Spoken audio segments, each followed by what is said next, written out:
Bun găsit, dragilor, la citirea interactivă pentru ziua de marți, 7 noiembrie. O să vă rog să vă alegeți un pachet de cărți sau un număr de la 1 la 3, 1, 2 sau 3, iar eu voi începe cu numărul 1. Ia să vedem ce va duce ziua de marți.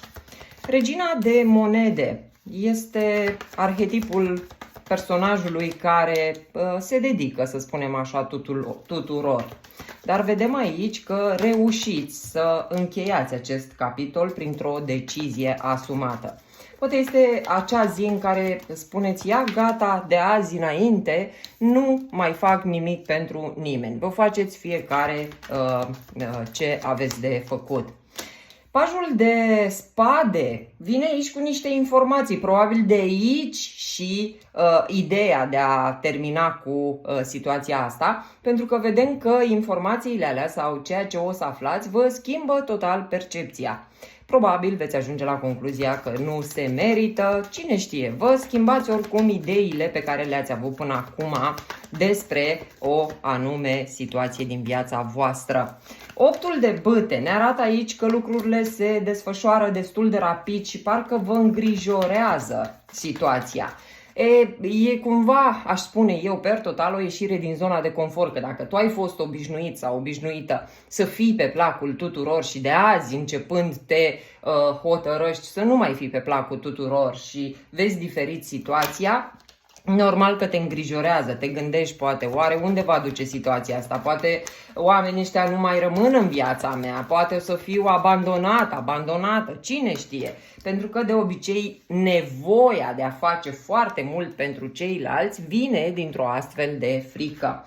Așadar, dragilor, se pare că toată decizia asta a voastră va fi una încununată de succes. Chiar dacă nu știi unde va duce de moment, e ceva ce ți aduce bucurie. Probabil seara o să te pui liniștit în pat sau liniștită și o să zici, până la urmă, eu cred că am procedat corect.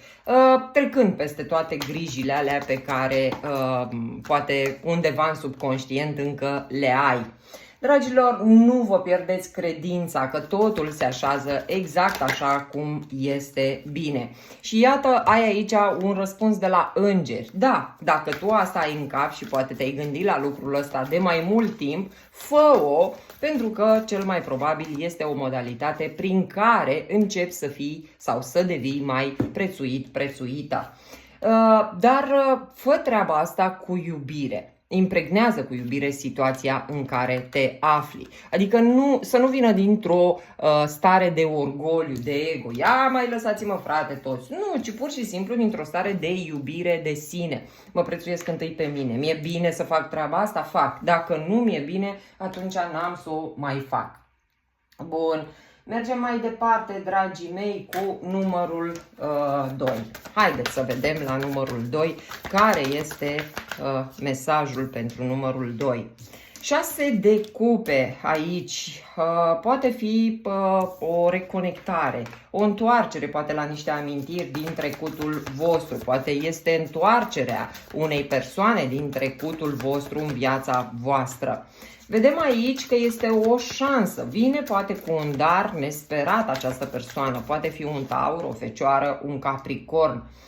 Dacă sunteți într-o situație, să spunem, mai puțin plăcută, cu copiii voștri, cu o persoană dragă vouă, să știți că ziua de marți poate veni cu o șansă să schimbați situația dintre voi. Este poate o situație ce se schimbă după o perioadă de pauză, pentru că văd aici și o pauză pe care ați avut-o cu această persoană. E un moment transformator, da, se trece de la poate o perioadă în care nu v-ați vorbit, nu ați avut niciun fel de conexiune cu această persoană, se reîntoarce în viața voastră și reușiți să o luați de la zero cu mult mai multă încredere de această dată, din ceea ce văd eu, că lucrurile vor decurge diferit. E, dacă vreți, un punct și de la capăt în aceeași relație cu o persoană pe care o cunoașteți deja. Poate vă lămuriți aici neclaritățile, poate fi o zi dintre aia în care ai credința că situația se poate transforma și se poate schimba. Împărăteasa ne vorbește despre a crea. Creează un nou concept despre această situație și vei vedea că și situația se va schimba. E momentul perfect ca lucrurile să se întoarcă la 180 de grade în favoarea ta. Pentru că roata norocului practic asta face. Schimbă destinul. Destinul pe care tu l-ai văzut într-un anume fel până acum, e bine, cumva se arată acea forță supremă peste tine care vine și schimbă total percepția despre această situație. Dragilor, și oracolul ne confirmă că dacă rămâi în continuare în ceea ce a fost până acum, să știi că nu o să ajungi nicăieri. Ai nevoie de o creație conceptuală, da, în ideile tale, de o creație nouă și lucrurile se deschid în viața ta. Pentru că, așa cum v-am mai spus, noi creăm aceste situații prin care trecem, chiar dacă pare greu de crezut. Mergem mai departe cu numărul 3, dragii mei. Haideți să vedem și numărul 3 ce mesaje are.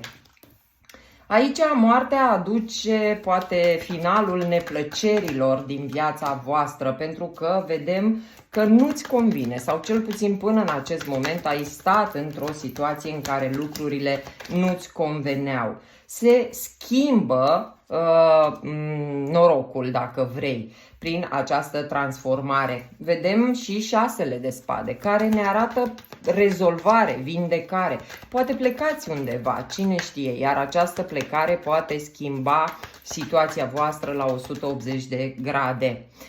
Pentru unii dintre voi, cred că a fost aici o a treia energie ce venea ca un inconvenient și ca un eventual pericol pe care tu îl resimțeai la stabilitatea și siguranța relației tale sau a carierei tale sau știu eu a unei relații din viața ta. Dar să știi că circumstanțele din această zi te vor face să înțelegi că acest trio a dispărut și ca prin magie viața ta se schimbă într-un mod minunat. Asta pot să spun. Dar e foarte important ca tu să ieși din starea asta, pentru că stând acolo și văzând doar ce nu-ți place din situație, tu n-ai să poți să te ridici și să accesezi practic această schimbare. Este important să crezi cu tărie că totul se poate transforma și de la secundă la secundă. Este atât de important să credem în puterea creatoare, că pentru creator totul este posibil și lucrurile chiar se pot întâmpla. Ai 10 de bâte, 10 de monede, 10 de cupe, ceea ce mi-arată că ajungi la destinația dorită. Destinația diferă de la om la om. Sunt sigură că pentru unul înseamnă o relație fericită, pentru alții înseamnă bani, pentru alții înseamnă carieră fericită. Tu știi ce impediment ai avut aici de nu ți-a convenit, că ceva clar nu ți-a convenit. Pune punct acelei nemulțumiri și spune începând de azi, lucrurile se schimbă în viața mea și ai să vezi ce magie poți face cu gândul tău, pentru că magicianul ne arată manifestarea ta. Gândurile tale când se schimbă și realitatea ta.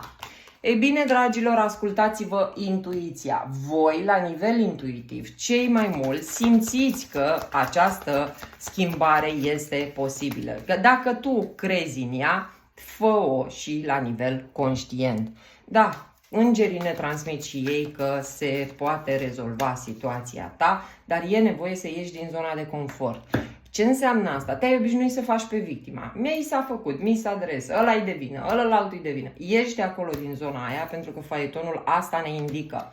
Vrei schimbarea? Ieși tu întâi de acolo din zona ta de confort și schimbarea se va produce 100%. Dragii mei, eu vă urez o zi minunată, plină de schimbări pozitive și cu siguranță ele vor aduce bucurie. Așa că vă doresc o zi plină de bucurie. Vă pup, pa, pa!